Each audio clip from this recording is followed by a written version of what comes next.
It's so good to be together, First Unitarian Church.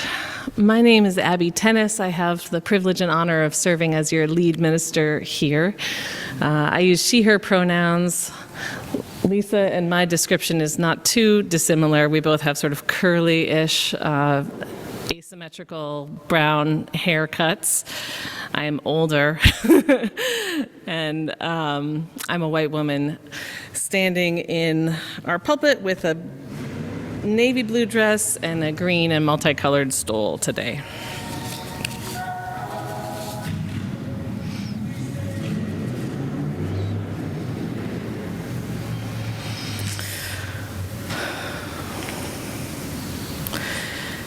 Becoming a parent has been a profound experience of not-enough-ness for me. As many of you know, I had my first child, Nova, a little over 2 years ago. And I know how lucky I was to be able to have a child at age 40 with a wonderful partner in this day and age and part of the world where there is good medical care. I know how grateful I am that both my child and I came through the experience healthily. But actually experiencing parenting a newborn was the hardest thing I've ever done. There is simply no possibility to get enough sleep, which depleted my emotional resources for then coping with everything else that there wasn't enough of. Not enough time to care for this fragile little being for whom I was responsible, while also doing everything else that was important. Not enough attention to be present to him in the way that I knew he deserved. Not enough money to cover the bills as is, let alone also hire the kind of extra support that might have made the rest of it more easy. And for the first, at least 6 weeks, maybe 2 or 3 months of Nova's life, I couldn't answer the simple question, "How are you doing?" without tearing up. My body did make enough milk for him, and I gave him as much attention as I possibly could, but just about every other area of my life screamed, "Not enough." And that was all before I came back from parental leave. Adding full-time duties of ministry into the well over full-time job of parenting, even with some substantial childcare, added new layers of not-enough-ness to my life. The longer I went without giving adequate attention to self-care, the harder it was to cope with what felt like my own failures to give enough to this calling that I love so much, to all of you who I love so much, to this child that I love, to my family and friends, and all of the injustices in the world which called out for my attention. As Nova has grown older and now sleeps a little bit better and has learned to walk and begun to become verbal, for example, one of his new words this week was pointing at the center of my forehead and saying, "Wrinkle."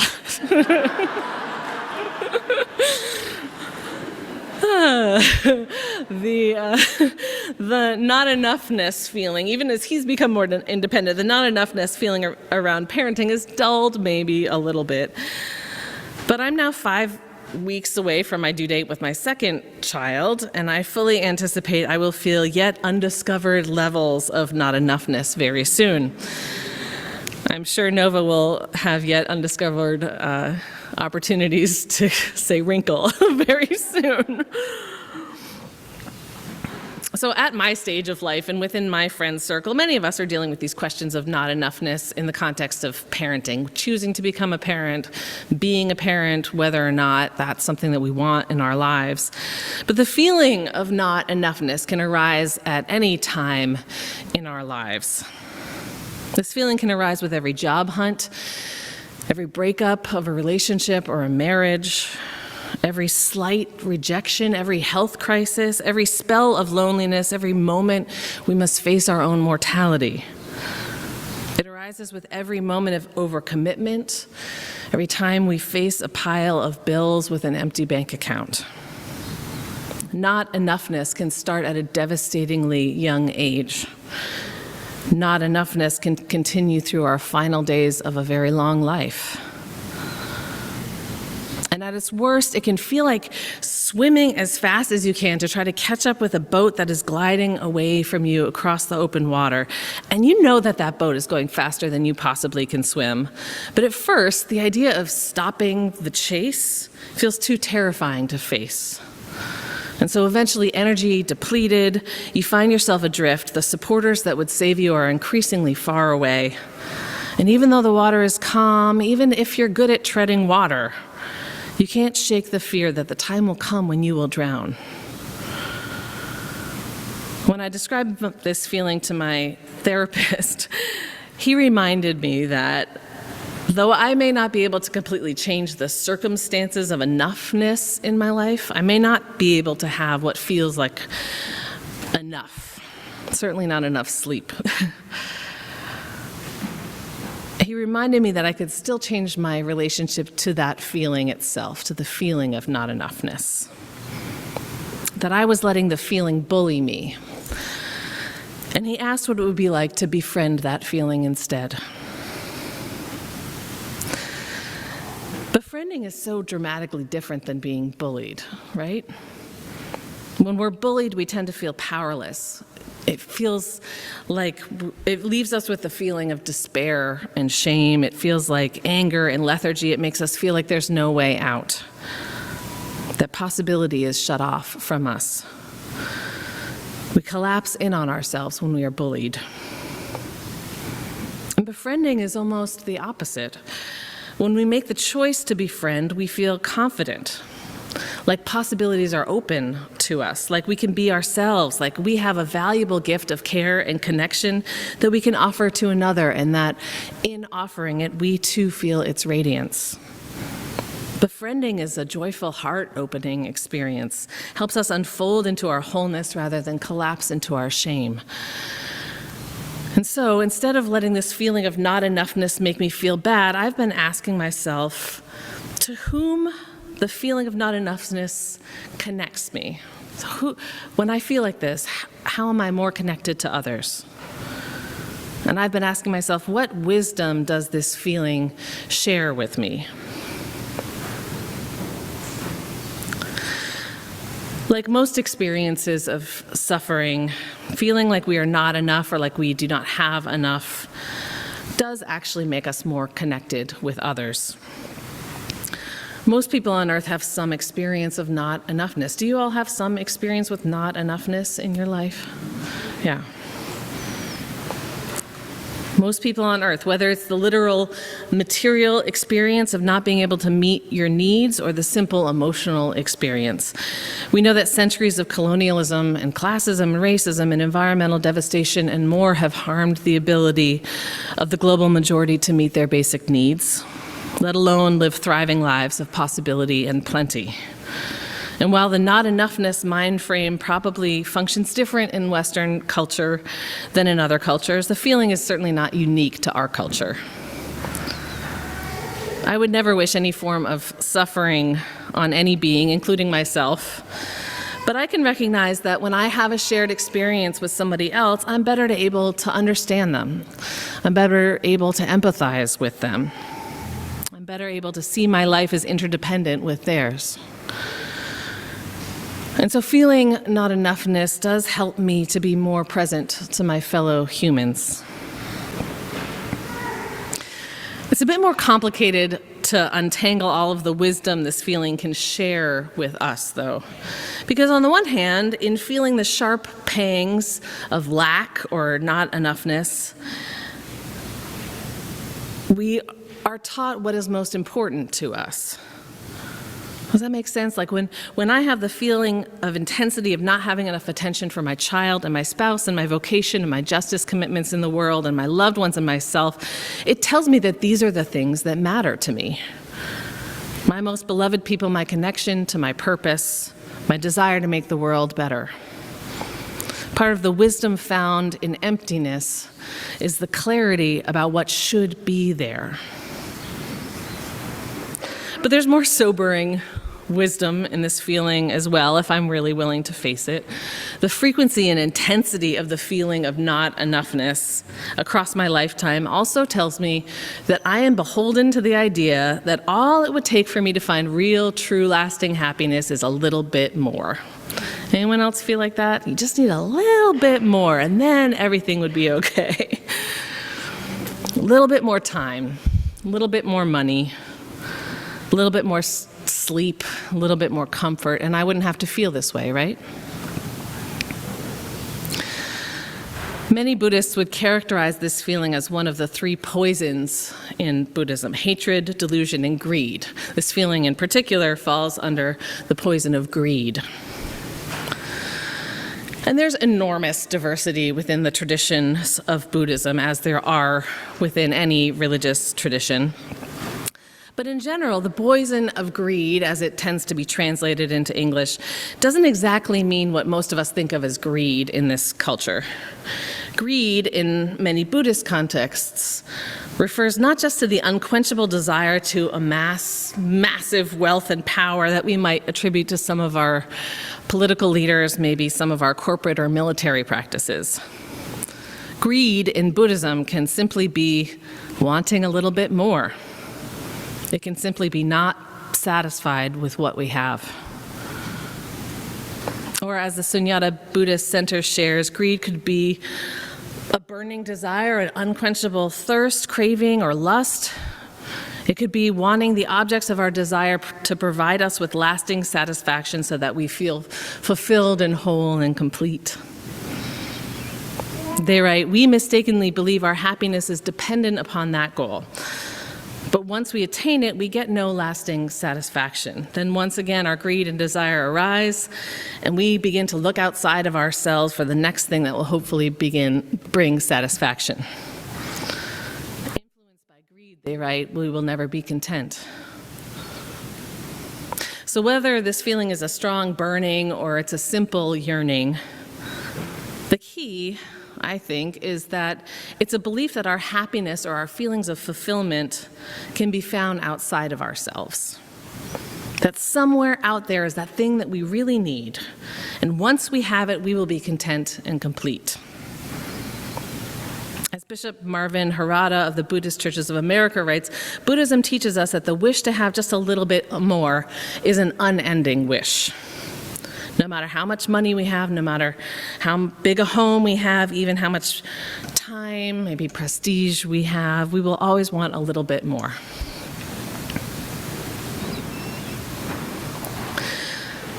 What I appreciate about this metaphor of greed being a poison is that the Buddhist tradition also teaches us about the antidotes to that poison.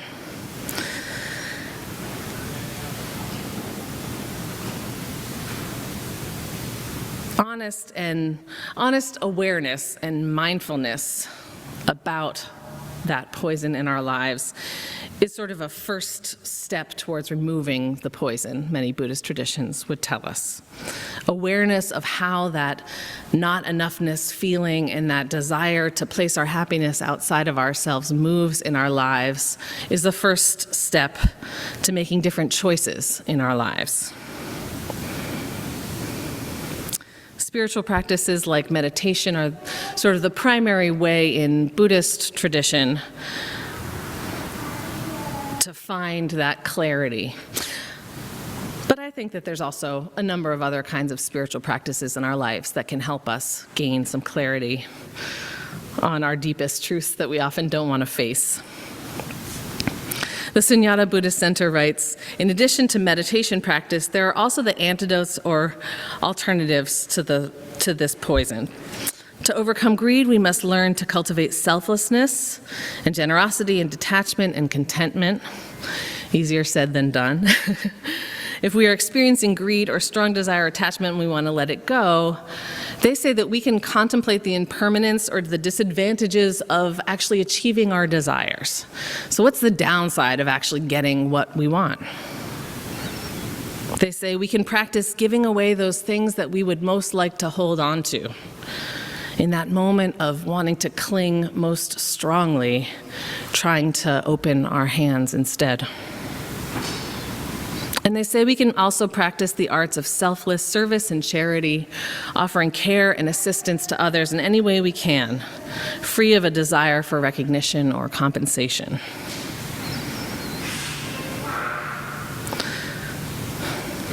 We can think about the downsides to actually achieving what we want. We can practice giving away that which we most want to hold on to.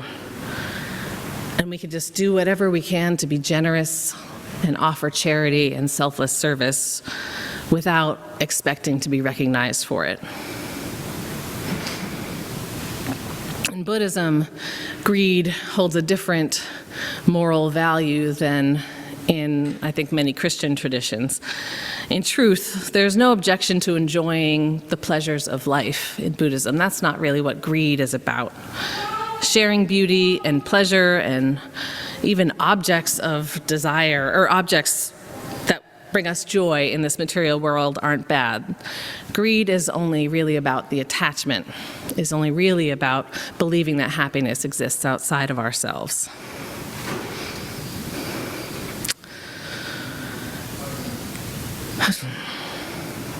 My friends, those of you who are planning on coming to the church budget info session after service today, or those of you who've been involved with budget discussions already thus far, know that this is a difficult time in our budgetary life and in the lives of, as far as I can tell, actually most Unitarian Universalist congregations, maybe most religious denominations in this country at least.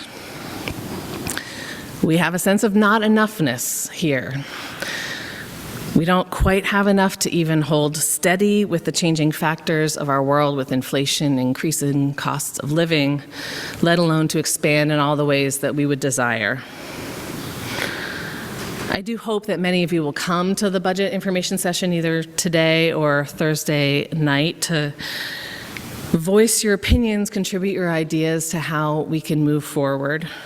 The board is offering a plan that is, a compromise plan that's the best we could come up with. But this is, as Lisa said, a democratic congregation. We value everybody's input into how we can move forward together.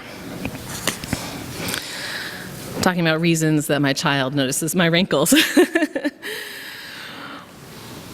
But in our own lives, whether you are facing a feeling of not enoughness in your relationships, in your relationship with your body, in your relationship with your work or with the material circumstances of your lives, in a relationship with your own mental health, I invite you to befriend that feeling rather than letting it bully you. Seek out the ways that it can connect you to other people.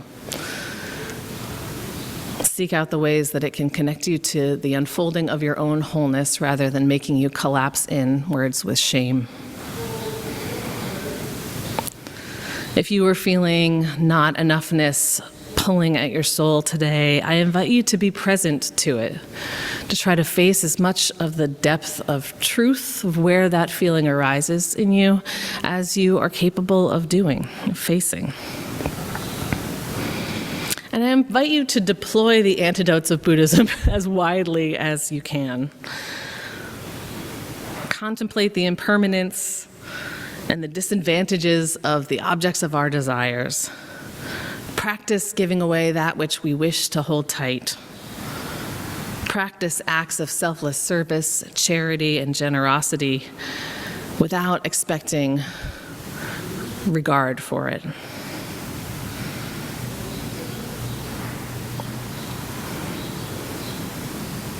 And if there's one other thing, or if none of those feel possible today, I invite you to at least take a moment to be gentle with yourself and offer maybe a blessing to those desires that are driving you so hard. We know that desire and yearning is part of what pulls us into greater living, even if it's all of the vicissitudes of life, even if it's painful living. May we each use the energy of desire to lure us into more whole living, more connected living with one another. May we know that in truth there is enough, within each one of us and in every part of this world. Amen, and blessed be. Hi, I'm Reverend Hannah Capaldi. And I'm Reverend Abby Tennis. We are the ministers at the First Unitarian Church of Philadelphia, where our mission is to awaken love and justice in our lives and in the world. We're so grateful that you watched, and we hope that the sermon connected with your soul. We also want to invite you to join us for a live worship service every Sunday at 11 a.m. Eastern Time. You can always find the link to that service on our website at www.philauu.org. In these services, you'll hear words like you've just heard, and you also get a chance to greet one another, pray together, sing together, and we even hold a virtual coffee hour after services to get a chance to greet some new and old friends. If you want to support the mission of this community and you feel moved to give, you can do so by going to the website that Reverend Abby just mentioned. You can find that link below, or you can text 215-709-5095 and follow the prompts to give. If someone in your life needs to hear these words today, we encourage you to share this video. And again, thank you so much for watching. We hope to see you soon.